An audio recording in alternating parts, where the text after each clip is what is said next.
É com muita alegria que a gente retoma o nosso costume já desta breve introdução de cada semana do Evangelho do domingo.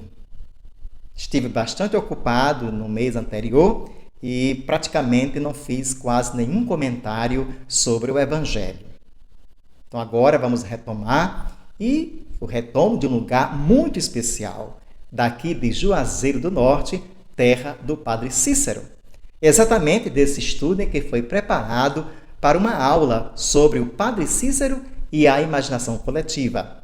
Esta aula está disponível no canal do Centro de Formação Paulo Freire, mas também está aqui no nosso canal. Lá, na aula do Centro de Formação Paulo Freire, a aula está mais expositiva. E aqui no canal, a aula está mais interativa, com alguns testemunhos e imagens. Você pode acompanhar, porque é um conteúdo permanente, porque é sobre a história.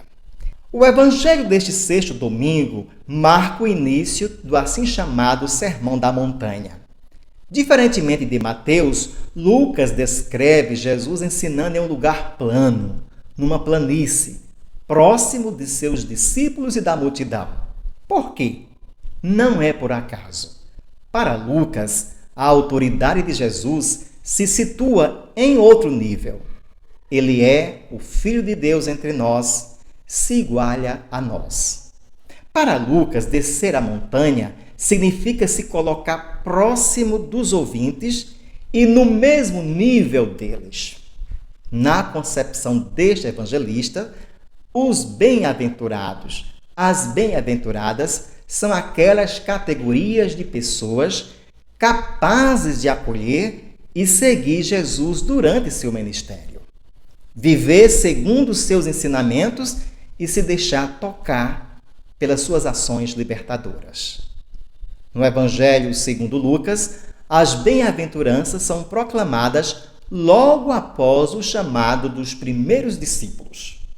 Esse ensinamento, essas bem-aventuranças, são para eles. Em sua pregação, Jesus declara que os bem-aventurados que se puserem no caminho de seu discipulado serão acolhidos no reino de Deus. Em Lucas, a pobreza, a fome, a aflição, a perseguição por causa da justiça caracterizam a situação existencial concreta dos discípulos. O reino dos céus pertence àqueles e àquelas que sofrem porque abraçaram o projeto do reino de Deus.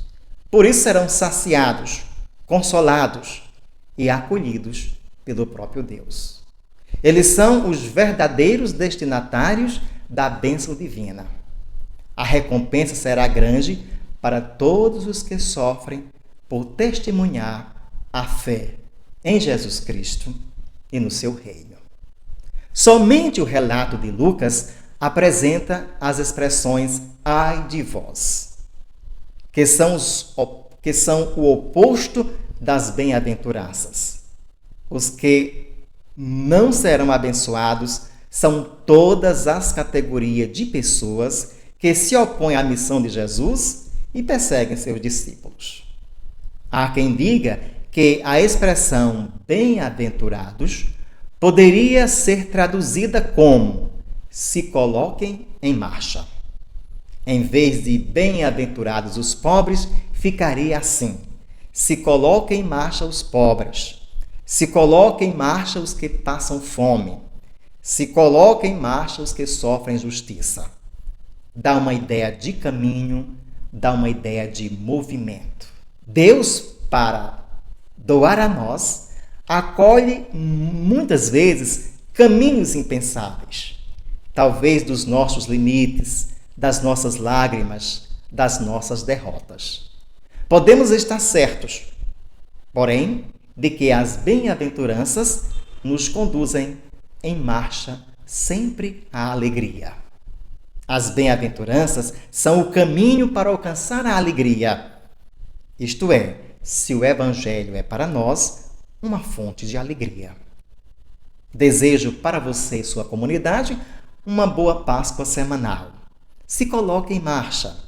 São muitos os que por aí passam fome. choram e imploram por justiça. Qual será a nossa resposta para eles e para elas?